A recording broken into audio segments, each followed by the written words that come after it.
Welcome to Clued in Mystery. I'm Sarah. And I'm Brooke, and we both love mystery. Hi, Brooke. Hi, Sarah. It's definitely the most wonderful time of the year when Mystery Manon releases her gift guide for mystery lovers. Would you like to introduce our guest today, Sarah? Absolutely. Manon Wogahn is a publishing professional with a love for fictional murder. Her blog is dedicated to author interviews, book reviews, and the occasional gift guide. She writes a bi weekly mystery newsletter entitled The Clues Letter, which includes news, new releases, ebook sales, a featured podcast, and an interview with a mystery author. She holds the record for the most guest appearances on Clued in Mystery. Welcome back, Manon. Thank you guys. It's great to be back on my favorite podcast. Thank you for joining us and for bringing your gift guide back to share with our listeners. Yeah, absolutely. I feel like I say this every year, but I'm really happy with how it came together, and I hope people can find something, that suits this really niche interest of ours. So, Manon, for people who may not be familiar with you or the list that you prepare, do you want to just give a brief overview of what your process is? Sure. Honestly, it starts a couple months in advance. I start thinking about things that I see that I might want to include. And then when it comes down to the wire, I have a better idea of what else I need to do to fill in the gaps. So normally, like this year, I just had an item dump of stuff that I thought was really great. And then I figured out, okay, how do I separate this into 10 sections? Because that's how many sections I have, and each one has a theme. And then like once those are separated, I know like where the blanks are and where I could fill in extra little gifts. So, and this year was a little bit different because I actually I have enough like followers, I guess, for people to start sending me things. So I was getting stuff in the mail and I was thinking, wow, this is really great. And I can see it before I put it in the gift guide. So that was really easy, not just to help make the list, but to like test things out before I put it in there. So that's new for this year. We could talk more about that. That's really exciting. And it was one of the questions that Sarah and I had. If you're getting a little bit more conversation with your audience and maybe even vendors, it sounds like. I don't know how they find me. I've gotten DMs and emails about this, but I think it certainly helps to be one of those few people who talk so specifically about this one specific thing. But yeah, there's a few that I think are really great products. I'm happy to share them. Okay, so why don't we start with you telling us a little bit about the different categories and some of the things that you're excited to share? Sure, I'll just run through all of the categories that I have this year because they vary from year to year. So I start with the Cozy Sleuth, which has a lot of accessories to keep you cozy while reading. The Desk Detective, which is a lot of organizational items, actually had something similar last year. I have the Armchair Poirot, which is just for Christie lovers. And that originated because I had just so much Christie stuff this year that I could make it into its own category and still have leftovers for other categories. The Eavesdropper, which is my clever little way of talking about people who love audiobooks and podcasts.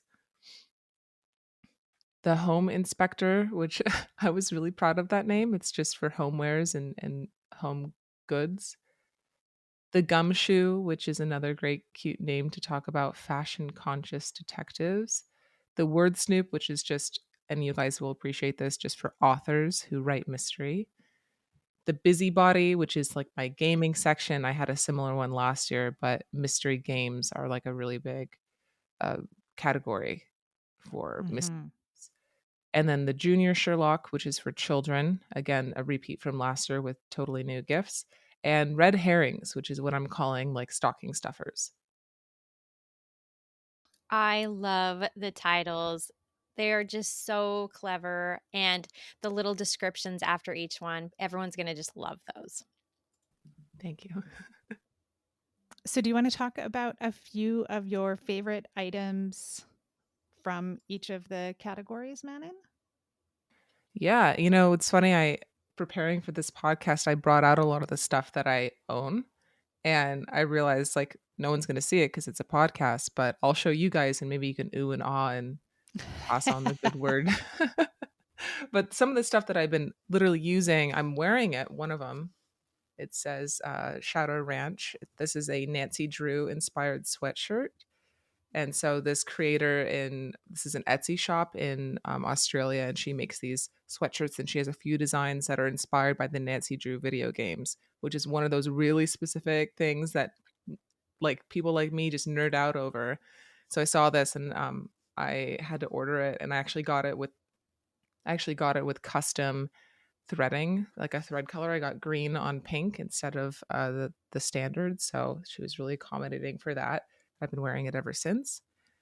And some other things, I have this mug, which I'll show you. It has a bunch of detective objects on it, and I got the pink version, which is really cute. And this seller on Etsy actually messaged me on Etsy saying that she followed me on Instagram, or she knows about me from Instagram, and that she started her shop inspired by my page. And I thought, that is like the craziest coincidence because all I was doing was looking for mystery gifts.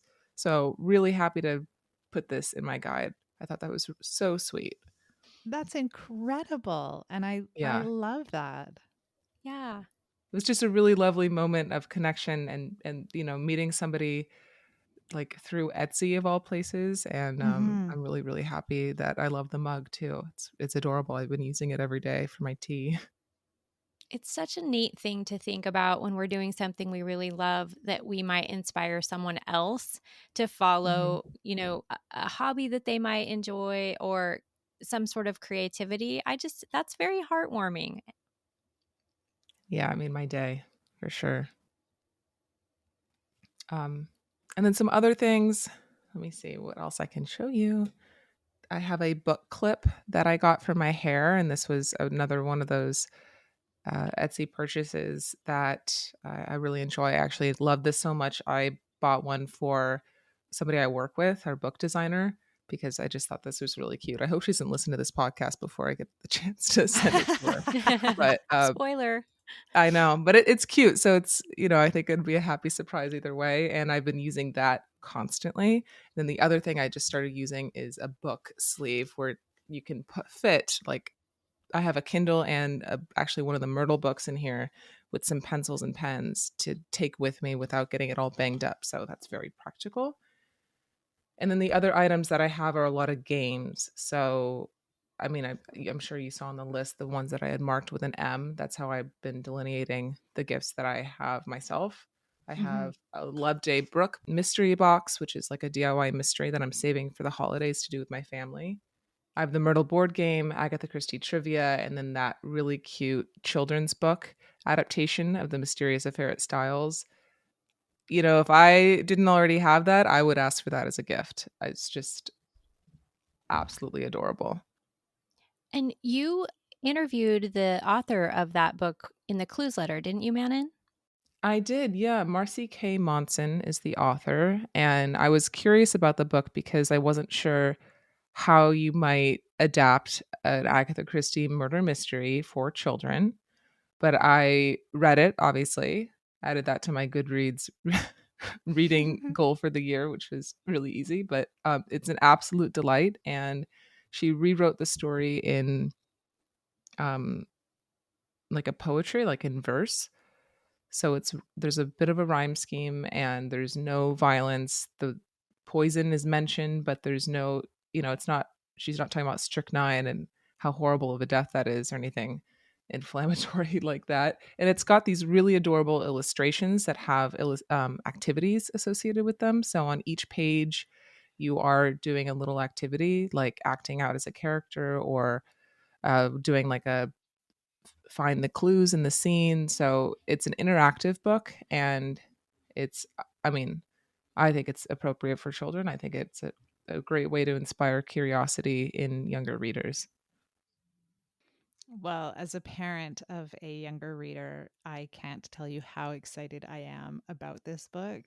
It is definitely on the list of things that I will be picking up for for my son. As you were talking about this, man, and I was thinking about how many people we've spoken with who their kind of entrance into mystery was Agatha Christie, often at a younger age than Yes, might be exactly. appropriate.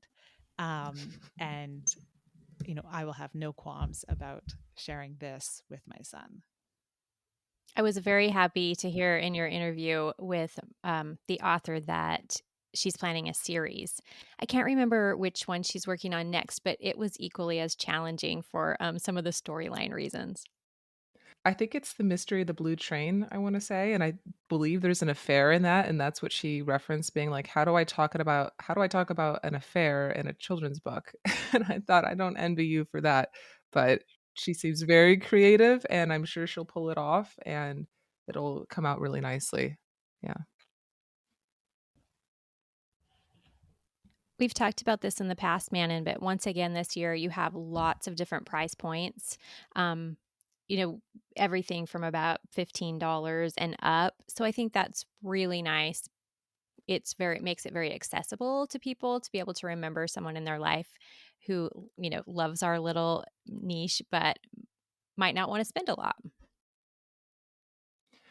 Yeah, I think it's important to have that range. I know it's frustrating when you find something maybe like this list that seems so wonderful for you, and then you can't find anything on it that you actually would buy, or you might not feel comfortable sending an expensive list to somebody. So there's a lot of different things on there. I think like there's some tech that's like the free write alpha, the keyboard that I use is a little bit more expensive, but then there's some like stickers and things, and I hope that somebody can find something that they want to enjoy. And I do the same thing when I think about where the products are purchased from. It's very easy to pick things on Amazon, but I try to just limit that as much as possible. And finding a range of stores, both here and I actually found a few in the UK that I hope ship worldwide. And so just having it be as accessible as possible is really important to me while also keeping it thoroughly on theme. Well, and I think you've got things on there that someone who may not be as fierce a mystery fan as us would still appreciate.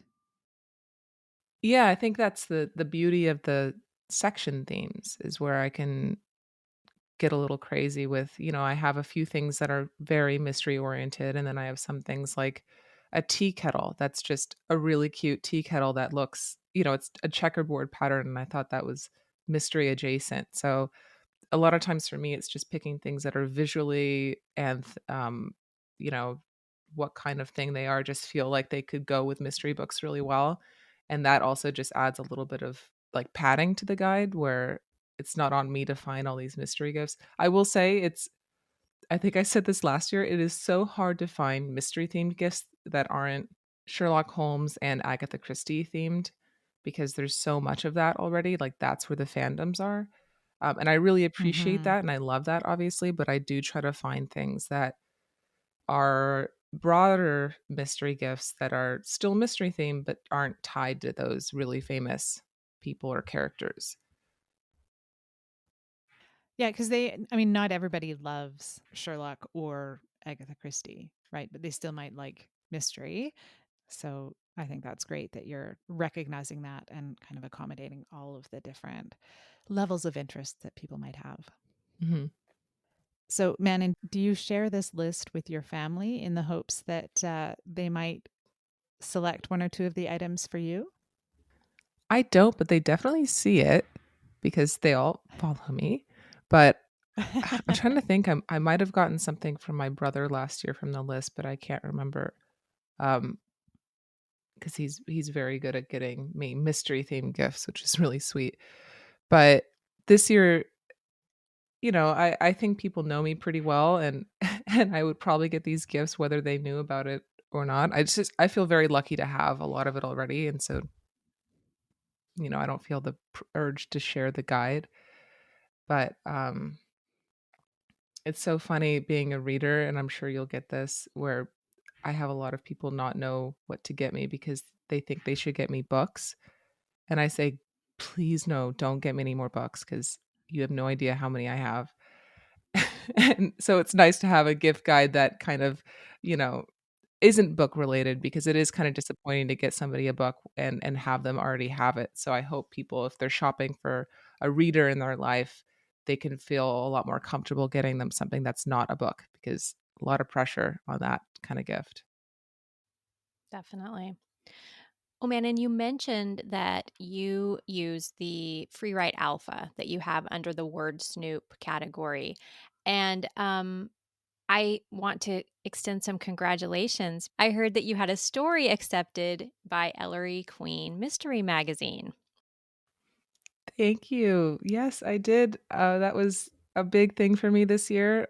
Um, and it made me feel like more of a writer. And I know that that's just imposter syndrome talking because I do write habitually, but that felt like a really good sense of accomplishment. So thank you. I'm really looking forward to that. And it's actually coming out. It's the January, February 2025 issue, but it's on newsstands on December 10th. So that's like a little holiday gift to me. Oh, that's so exciting. Yeah. And such an iconic, I mean, that's just a really great nod to you, Manon, to be in Ellery Queen. Can you share just a little bit about the story with us without giving too much away? Yeah. It's so funny talking about a short story because this one's really short. I think it's like 2,300 words or something like that. It's very short, but it's funny. I started writing it in 2021 because my family went on a family trip to southwestern Utah. And then we took a detour to this ranch that I think my great uncle owned. And my dad spent a summer there in the 70s. And we went back to it. And I started thinking about that in a very creative way. And I wrote this story about this man that goes back to this ranch where he spent a summer as a teenager and kind of his relationship with that place. And it turned into a bit of a paranormal suspense story.